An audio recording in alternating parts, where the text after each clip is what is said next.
On long road trips in India, the one thing drivers dread isn't traffic, it's the endless toll plazas. You slow down, line up, and wait for a sensor to beep or a gate to rise. While FASTag has improved things by reducing cash transactions, it still requires physical booths. But now, India is getting ready to take a giant leap. A GPS based tolling system that removes the need for toll plazas entirely. But how does that even work? Isn't it really better than FASTag? And how do they plan to charge you without even stopping your car? Let's explore how this technology works, why India is betting on it, and how it could change the way we drive forever. FASTag is a small sticker with an RFID chip placed on your vehicle's windshield. As you pass through a toll plaza, scanners read the chip and automatically deduct toll charges from your bank account or wallet. It's much faster than paying with cash or cards, and it cut down long queues significantly. But here's the catch. You still need physical infrastructure like toll booths, scanners, gates. Traffic slows down even if vehicles don't stop completely. Imagine where your car doesn't just carry a tag but a smart GPS device. Here's how it works. You start driving on a national highway. Your vehicle's onboard unit or OBU starts tracking via GPS. The system logs when you enter and exit a toll stretch. Then it calculates how far you drove.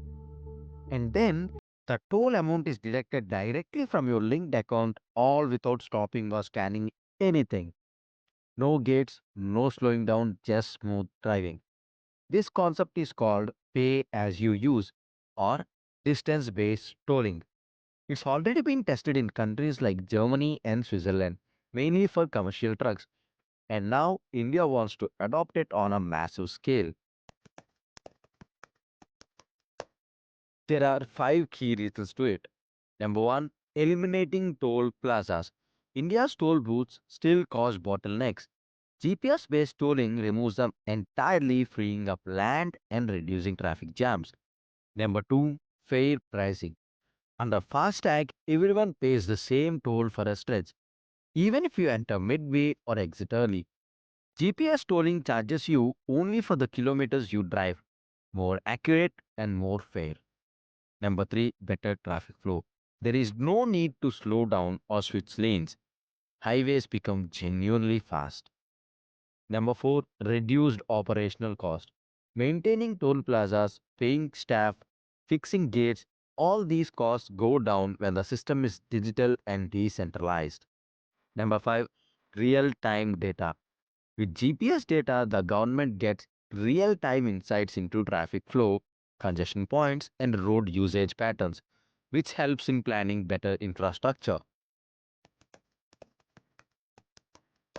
To implement this, the government will issue or approve special onboard units for vehicles.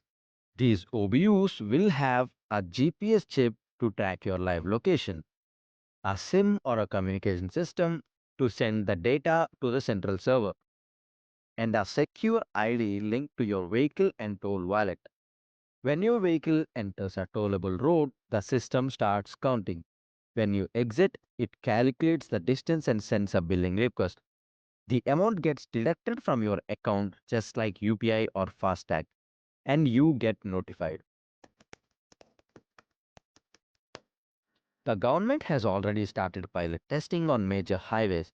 The plan is to begin with commercial vehicles and fleet operators, those who drive long distances regularly, and gradually expand to private vehicles. Eventually, FASTag may be phased out entirely, or both systems may run in parallel for a few years. As promising as GPS tolling sounds, it's not without its challenges. There are many challenges like installation, connectivity, privacy, and tampering. Millions of vehicles need to be fitted with OBUs. GPS signals can be weak or inaccurate in tunnels or rural areas.